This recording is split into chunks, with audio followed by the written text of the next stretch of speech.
मोहन नगर के पास एक नदी बहती थी जिसका नाम था स्वरा नदी। उसी नदी के किनारे सरजू नाम का एक गरीब मछुआरा अपनी पत्नी शांति के साथ टूटी फूटी झोपड़ी में रहता था। सरजू रोजाना जाल लेकर अपनी छोटी सी नाव में मछलियाँ पकड़ने जाता और खूब मेहनत के बाद जो मछलियाँ पकड़ में आती उन्हें बेचकर ही घर का गुजारा होता था। पर कुछ दिनों से सरजू निराश ही घर लौट रहा था क्योंकि लगातार बारिश की वजह से नदी में दूर तक जाना कठिन था। सरजू का उदासी भरा चेहरा शांति की आंखों से छिपा नहीं था। बस शांति, और भूख नहीं, अब तो खा ले। जब तुम्हें भूख नहीं लग रही तो बताओ मैं कैसे खा लूंगी? तुम्हें उदास देखकर मेरी भी तो भूख खत्म हो गई है। एक दुख हो तो हम जैसे तैसे काट लेते, पर हमारे भाग्य में तो दुखों का पहाड़ है। एक तरफ तुम्हारा काम नहीं चल रहा, दूसरी तरफ हमें आज तक संतान का सुख नहीं मिला। मुझे तो लगता है सारे दुखों की वजह मैं ही हूँ। न तुम मुझसे शादी करते और न निसंतान रहते। शांति, इसमें तेरा कोई दोष नहीं। भाग्य तो ऊपर वाले के हाथ में होता है। लगता है वही हमसे नाराज है, इसीलिए तो ये सब दुख हम झेल रहे हैं। हे ऊपर वाले, हमारे दुखों का अंत कब होगा? हम पर दया करो, हमारे दुख दूर करो प्रभु। सरजू और शांति के नसीब में संतान सुख नहीं था, इस वजह से वो अधिक दुखी रहते थे। पर कहते हैं कभी कभी ईश्वर से कुछ मांगो तो वो जरूर देते हैं, पर किस तरह से देते हैं ये कोई नहीं जानता। शांति, 4 दिन से काम पर नहीं गया, मेरा जाना जरूरी है। अरे बारिश हल्की है, मैं थोड़ी देर में मछली पकड़कर लौट आऊंगा। चिंता मत कर, उधार के पैसे भी तो लौटाने। शांति, काम तो करना ही होगा ना? ठीक है, ध्यान से जाना, अपना ख्याल रखना और जल्दी लौटना। उस दिन बहुत बारिश थी, पर सरजू को काम पर जाना जरूरी था। जाल खरीदने के लिए सरजू के पास पैसे नहीं थे, इसलिए उसने जाल बेचने वाले दुकानदार से उधार पर जाल लिया था। सरजू को पैसे लौटाने थे। सरजू नदी में जाल डालता है तो मछलियाँ नहीं फंसती। सरजू सोचता है कि वह नदी के दूसरे किनारे पर जाकर एक बार कोशिश करके देखे, इसलिए सरजू नदी के उस किनारे पर जाता है जिस पर वह कभी नहीं गया था। नदी के उस किनारे पर जाकर देखता हूँ, शायद मछलियाँ पकड़ में आ जाएं। सरजू जैसे ही नदी में जाल डालने लगता है, उसकी नजर किनारे पर बेहोश पड़े 1-2 साल के बच्चे पर जाती है। सरजू दौड़कर उस बच्चे के पास जाता है और बच्चे को गोद में लिटाकर होश में लाने लगता है। हे भगवान, ये बच्चा किसका है? ये यहाँ नदी किनारे कैसे आया? इसे यहाँ छोड़ना सही नहीं, पर इसके माता पिता भी यहाँ दिखाई नहीं दे रहे। न जाने ये कहाँ से आया है। एक काम करता हूँ, इसे घर ले जाता हूँ। सरजू उस बच्चे को घर ले आया। बच्चे को देखते ही शांति की छुपी ममता जाग गई और उसने बच्चे को सीने से लगा लिया। शांति बच्चे को प्यार करने लगी। कितना प्यारा बच्चा है, भगवान ने शायद इसे हमारे लिए भेजा है। सुनो, इसे अब हम अपना बेटा बना कर रखेंगे। हमारी कोई संतान नहीं है, इसलिए अब से यही हमारा बेटा है, हमारा चिराग। आज से हम इसे चिराग कहकर पुकारेंगे। शांति, चिराग को देखकर ऐसा लगता है मानो ये किसी बड़े खानदान का चिराग हो। इसके गले में ये मोतियों की माला और इसके कपड़े इसी बात का प्रमाण दे रहे हैं। अगर कोई इसे वापस लेने आया तो हम दे देंगे। कोई आएगा तब देखा जाएगा जी। अभी तो मैं अपने चिराग को वो सारी खुशियाँ दूंगी जो एक माँ अपने बेटे को देती है। मैं अपने लाल को खूब लाड प्यार से पाल पोस कर बड़ा करूंगी। हम खुद रूखी सूखी खा लेंगे, पर अपने बच्चे को कभी किसी चीज की कमी नहीं होने देंगे। मेरा लाल, मेरा बच्चा, मेरा चिराग। चिराग सरजू और शांति के लालन पालन में बढ़ने लगा। चिराग के आ जाने से सरजू की किस्मत ने पलटा खाया और अब रोजाना ही उसके जाल में ढेरों मछलियां फंसने लगी, जिससे सरजू की आर्थिक स्थिति सही हो गई। समय बीता। 2 साल का चिराग अब 20 साल का हो गया था। सरजू की तबीयत ठीक नहीं रहती थी, इसी कारण अब चिराग ही नदी पर मछलियां पकड़ने जाता था। चिराग बेटा, इतनी देर से बोल रही हूँ, कुछ खा ले, फिर तू नदी पर चला जाएगा और शाम को लौटेगा। माँ, छत का ये हिस्सा बारिश में बहुत पानी टपकाता है, इसीलिए इसकी थोड़ी मरम्मत कर रहा था। अरे बेटा, कितनी बार तू पहले भी इस छत की मरम्मत कर चुका है। अब इस घर की दीवारें कमजोर हो गई हैं, ठीक करना बेकार है। बापू, बस कुछ टाइम और रुक जाओ। मेरे पास मछलियों का एक बहुत बड़ा ऑर्डर आने वाला है, उससे बहुत बढ़िया कमाई हो जाएगी। फिर मैं उन पैसों से एक नया घर खरीद लूंगा जहाँ पर मेरे माँ बापू आराम से रहेंगे। कितना मेहनती बच्चा है हमारा, भगवान तुझे हमेशा तरक्की दे। बापू, तुम सुबह मुझे कुछ कह रहे थे, फिर कहते कहते भूल गए। अब हाँ बेटा, वो कल सुबह राजमहल में ताजी मछलियां लेकर चले जाना। वैसे तो दीनू महल में मछलियां देता है, पर वो शादी में गया हुआ है, इसीलिए मुझे ये काम सौंप गया था। कुछ समय तक हमें महल में मछलियां देनी होंगी, जब तक दीनू लौट नहीं आता। ठीक है बापू, मैं कल सुबह चला जाऊंगा। अगले दिन चिराग ताजी मछलियां लेकर राजमहल पहुंचा। उसने राजमहल के रसोइये को मछलियां दे दी। मछली तो देखने में बहुत ताजी है, बड़ी बढ़िया मछली लाए हो, पर दाम तुम्हें अभी नहीं मिलेंगे। अभी तो महाराज के लिए मैं भोजन तैयार करूंगा। जब महाराज भोजन कर लेंगे, उसके पश्चात ही तुम्हें मछलियों का दाम मिलेगा। अच्छा, तो क्या उसके लिए मुझे यहीं रुकना होगा या फिर बाद में बुलाएंगे? बस अभी कुछ देर में मैं महाराज के लिए भोजन लगाऊंगा। अगर तुम रुकना चाहते हो तो रुक जाओ, या फिर मैं किसी नौकर के हाथ तुम्हारे पास मछलियों के दाम भिजवा दूंगा। हाँ, ये ठीक रहेगा। अभी तो मैं रुक नहीं सकता, ज्यादा देर रुकूंगा तो घर में सब चिंता करेंगे। चिराग मछलियां देकर घर लौट आया।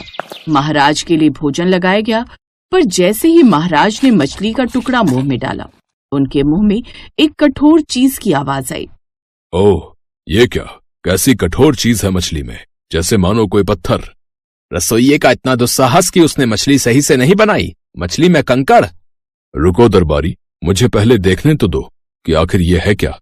राजा ने उस पत्थर के टुकड़े को हाथ में लिया तो दंग रह गए। अरे, ये तो हमारे राजमहल का खानदानी मोती है। ये तो हमने अपने पुत्र राजवीर के गले में पहनाया था। हमारा राजवीर जो 20 साल पहले नदी में डूब गया था, जिसका आज तक कुछ पता नहीं चला। फिर उसकी माला का ये मोती इस मछली में कैसे आया, कुछ समझ में नहीं आ रहा। रसोइये को बुलाया जाए। कुछ देर बाद रसोइया हाजिर होता है। रसोइये अजीत, मछली में हमारे राजमहल का राजसी मोती कैसे आया? तीनों ही मछली लाता है, उससे पूछो। महाराज, तीनों आज मछली नहीं लाया, वो तो शादी में गया हुआ है। उसकी जगह सरजू का बेटा चिराग मछलियां लेकर आया था। सरजू और उसके बेटे चिराग को महल में बुलाया जाए। सिपाही सरजू के घर पहुंचते हैं। उन्हें देखकर सरजू और शांति घबरा जाते हैं। तुम्हें और तुम्हारे बेटे को महाराज ने राजमहल में बुलाया है। हमें बुलाया है, पर हमसे ऐसी क्या भूल हो गई? कहीं मछली में कोई कमी तो नहीं रह गई? बापू परेशान मत हो, क्या पता मैंने उस समय दाम नहीं लिए थे, दाम देने के लिए बुलाया हो, और हो सकता है आपसे भी मिलना चाहते हो। मैं भी तुम दोनों के साथ चलूंगी, वरना मुझे पीछे से घबराहट होती रहेगी। चिराग और सरजू शांति को भी अपने साथ ले गए। चिराग, आज सुबह तो मछलियां देकर गए थे। जब मैंने मछली खाई तब उसमें हमारे राजघराने का ये राजसी मोती मुंह में आ गया। तुम बता सकते हो ये मछली तुम कहां से लाए थे? महाराज, ये मोती तो मेरी इस माला का है।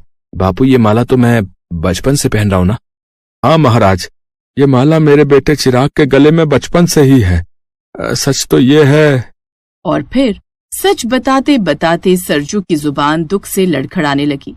शांति की भी आंखों में आंसू आ गए। चिराग, मेरा राजवीर, महारानी, हमारा राजवीर हमें वापस मिल गया। राजवीर, हमने तो सोचा था कि नदी के पानी में तू बह गया, तू हमें कभी नहीं मिलेगा, पर भगवान ने तुझे हमसे फिर से मिला दिया। मेरे लाल, मेरे बच्चे। राजा रानी ने जब अपने राजवीर को गले से लगाया तो सरजू और शांति थोड़ा पीछे हट गए। महाराज, भगवान का लाख लाख शुक्र है कि आपका बेटा आपको वापस मिल गया। अब हमें आज्ञा दीजिए। चिराग, मेरे बच्चे, तुझे मैंने अपनी कोख से जन्म नहीं दिया, पर हमेशा माँ बनकर तेरा ख्याल रखा। शायद तेरा और हमारा साथ यही तक था। ऐसा क्यों कर रहे हो आप दोनों? नहीं, मैं आप दोनों के बिना नहीं रह सकता। माताश्री, पिताश्री, माँ बापू को मैं अपने से अलग नहीं कर सकता। इन्होंने मेरा लालन पालन किया है। अब इनका बेटा होने के नाते मेरा फर्ज है, अब बुढ़ापे में मैं इनका सहारा बनूं। राजवीर बिल्कुल सही कह रहा है। तुम दोनों अब कहीं नहीं जाओगे, हम सब साथ मिलकर रहेंगे। तुम्हारा चिराग हमारा राजवीर जरूर है, पर इस पर पहला हक तुम दोनों का है, क्योंकि इसको जन्म देने वाले माता पिता हम दोनों अवश्य हैं, किंतु इसको जीवन देने वाले तुम दोनों ही हो।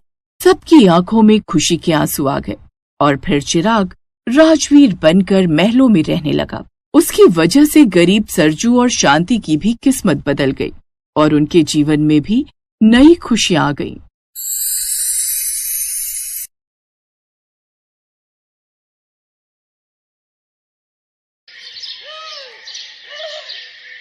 बचाओ, बचाओ। आप सबका मेरी जान बचाने के लिए बहुत बहुत शुक्रिया। अगर आप यहाँ नहीं रहते तो मैं इस नदी में डूबकर ही मर जाता, क्योंकि मुझे तो तैरना भी नहीं आता।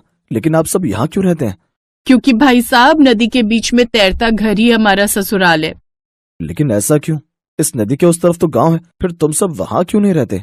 उसके इस सवाल से पायल और उसकी जेठानी और दोनों पति चुप हो गए। आखिर ऐसा क्या हुआ था, ये जानने के लिए इस कहानी की शुरुआत में चलते हैं। मोहन और अमित दोनों भाई मछलियां पकड़ते थे और उनकी पत्नियां अर्चना और पायल उन्हें बाजार में बेचती थी। अरे वाह, इस बार तो बहुत सारी मछलियां लाए हो आप लोग। हाँ, अब जाओ और जल्दी से इन्हें बेच आओ और फिर शाम को हम सबके लिए मछली भात बनाना। नूरपुर गांव में रहने वाला ये परिवार नदी से मछलियां पकड़कर उन्हें बाजार में बेचकर अपनी रोजी रोटी चलाते थे। ऐसे ही एक रोज, सुनिए जी, आज मौसम कुछ ठीक नहीं लग रहा, नदी भी काफी उफान पर है। ऐसा कीजिए, आज आप मछली पकड़ना रहने दीजिए। पायल घबराओ नहीं, हमें कुछ नहीं होगा। चलो अमित। दोनों भाई जाल लेकर नदी पर चले जाते हैं, लेकिन कुछ ही देर में नदी में ऊंची ऊंची लहरें उठने लगी, जिसे देख दोनों भाई घर लौट जाते हैं। फिर उस रोज काफी तेज बारिश और आंधी तूफान आता है। नदी भी काफी उफान पर थी, जिसके कारण पूरे गांव में बाढ़ आ जाती है और देखते ही देखते काफी घर उस नदी में समा जाते हैं और वहां की जमीन भी काफी खराब हो जाती है। इन सब में किसी की जान तो नहीं जाती, लेकिन काफी लोग बेघर हो गए थे। गांव में कुछ लोगों के घर सही सलामत बच गए थे, लेकिन उन दोनों के पास तो और कोई चारा भी नहीं था। हमें थोड़ी जमीन ही चाहिए काकी, जिस पर हम अपना घर बनाकर रह सके। सिर्फ एक कमरे के लिए जगह दे दीजिए। पैसे लाओ और जमीन ले लो। अरे ये जमीन हमने खून पसीना बहा कर ली है, फ्री में कोई जमीन थोड़ी ना मिलती है। इस तरह गांव में सभी उनकी मदद के लिए मना कर देते हैं। अब हम सब कहाँ जाएंगे? इससे तो अच्छा होता घर के साथ हम भी उस नदी में बह जाते। ऐसा मत कहो, ऊपर वाले पर भरोसा रखो, वो हमें जरूर कोई रास्ता दिखाएगा। अब इस तरह वो सभी चलते चलते उस नदी के किनारे बैठ जाते हैं। अब वो नदी शांत थी। तभी पायल की नजर उस नदी के बीच में तैरते एक टापू पर जाती है। वो क्या है? ऐसा लग रहा है जैसे नदी के बीच कोई जमीन है। नदी के बीच ये जमीन तो किसी की नहीं होगी। इसका मतलब हम उस टापू पर जाकर रह सकते हैं। कम से कम वहां हमें घर बनाने से कोई मना तो नहीं करेगा। लेकिन क्या नदी के बीचों बीच रहना हमारे लिए सही रहेगा? लेकिन हमारे पास और कोई जगह भी तो नहीं है। अब वो सभी नाव पर सवार होकर उस टापू तक पहुंचते हैं। ये जगह तो जितना सोचा था उससे काफी बड़ी है और यहाँ पेड़ पौधे भी हैं। अब हम यहीं पर घर बनाएंगे। हाँ, यहीं बनाएंगे अब हम अपना नया ससुराल। दोनों के पति पेड़ से लकड़ियां काटते हैं। इतनी लकड़ियां काफी हैं। हाँ, अब आप इसमें से थोड़ी लकड़ियां जला लीजिए, हम खाना बना देती हैं। रात होने को खाना खाकर आराम कर लेंगे और कल घर बनाने की तैयारी करेंगे। सभी खाना खाकर उस टापू पर आग जलाकर सो जाते हैं। अगले दिन होते ही वो सभी लकड़ी का घर बनाने की तैयारी में लग जाते हैं। सभी मेहनत करके अपना घर बना लेती हैं, जिसके बाद पायल घर के बाहर जमीन खोदकर कुछ बीज बो देती है। ये तुम क्या कर रही हो पायल? मैंने सब्जियां बोई हैं, अब हमें सब्जी भी इसी टापू पर मिल जाएगी। बार बार नदी से बाहर नहीं जाना पड़ेगा। कि तभी एक सीप पानी में आती है। अरे ये तो सीप है ना, सुना है इसमें मोती होते हैं। अरे वाह, इसमें तो सचमुच में सीप है। मुझे तो लगा था लोग झूठ बोलते हैं, लेकिन ये सीप इस नदी में आए कैसे? ये तो समंदर में होते हैं ना। अरे ये नदी एक बड़े से समंदर से आती है, हो सकता है उसी में बहकर आ गए हो। लेकिन ये हमारे काफी काम आ सकते हैं। इनसे मोतियों की माला और चूड़ी बनाकर हम बेच सकते हैं।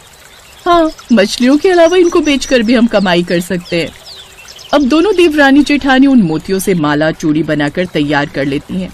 वाह, देखो तो ये माला कितनी सुंदर लग रही है। इसको हम बाजार में बेचेंगे तो अच्छे पैसे मिल जाएंगे। अब हम इसे कम से कम 100 रुपए में बेचेंगे। अब इसी तरह वो बाजार में मछलियों के साथ साथ माला और चूड़ी भी बनाकर बेचने लगती हैं। आइए आइए, मोतियों की सुंदर माला लीजिए, आइए आइए। अरे वाह, ये तो कितनी सुंदर माला है। कितने की दी बहन जी? जी सिर्फ 100 रुपए की। ठीक है, दे दीजिए।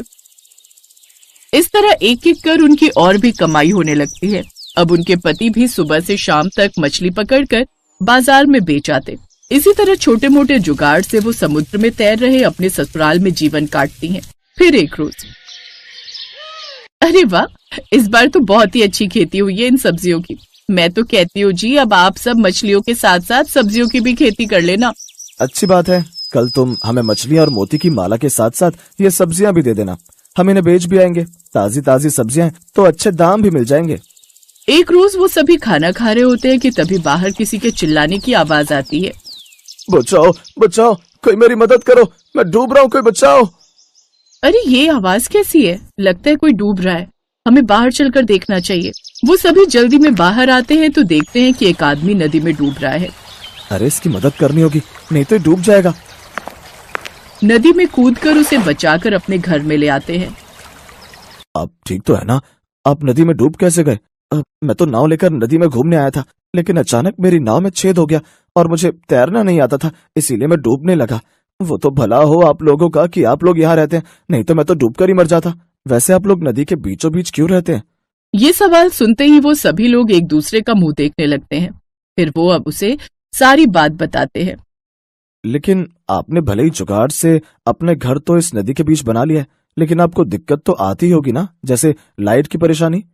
हाँ, लेकिन हम रात होते ही लालटेन जला लेते हैं। वैसे आप सब बुरा ना माने तो इस घर की वीडियो बनाना चाहता हूँ। वो क्या है ना, मैं एक यूट्यूबर हूँ और अपने सोशल मीडिया पर इसे डालना चाहता हूँ।